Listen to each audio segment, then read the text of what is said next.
और इधर संत श्री आसाराम बापूजी और उनके परिवार के निर्दोष सदस्यों पर लगातार हो रहे अमानवीय अत्याचार और अन्याय के खिलाफ श्री योग वेदांत सेवा समिति दिल्ली द्वारा सैकड़ों प्रदर्शनकारियों ने जंतर मंतर पर धरना दिया।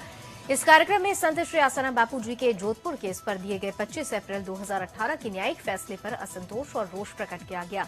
समिति ने संत श्री आसाराम बापूजी और उनके पूरे परिवार पर हो रहे षड्यंत्र पर भी अपना रोष प्रकट किया।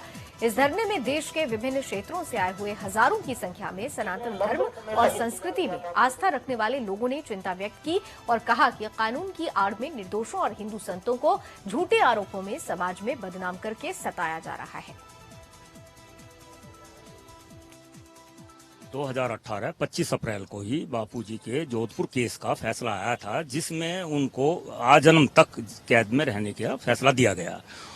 उसको हम समझते हैं, उससे हम संतुष्ट नहीं हैं। उस फैसले से एक छोटे से मामूली से एक छेड़छाड़ का आरोप लगाया गया, आरोपी द्वारा एक छेड़छाड़ का आरोप लगाया गया है और उसमें एफआईआर में कहीं भी कोई बलात्कार नाम का शब्द उन्होंने इस्तेमाल नहीं किया गया, ना ही मेडिकल रिपोर्ट में कहीं बलात्कार के फेवर में कोई एविडेंस मिलता है। उसके बाद भी पूरे देश के अंदर संतों को बदनाम करने की एक मुहिम चल रही है। उसके तहत बापूजी को बलात्कारी बाबा कह करके प्रचार कर दिया गया और जनता में एक गलत मैसेज दे दिया गया, जिसका दबाव हम ये महसूस करते हैं कि जिसका दबाव अदालत पे भी पड़ा। तो 25 अप्रैल पिछले साल ये फैसला आया था, अन्याय दिवस के रूप में से मना रहे हैं। शुरू से ही हमारी ये मांग रही है कि इस केस में एक निष्पक्ष आयोग का गठन हो और उसके तहत जो जांच हो तो वो बिल्कुल उसमें जो है ये जो षड्यंत्र के तहत जो काम हो रहा है वो सामने आ पाएगा।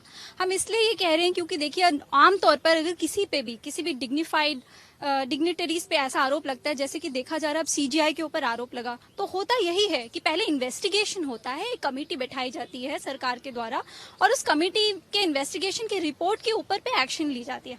पर इस केस में ऐसा हुआ ही नहीं।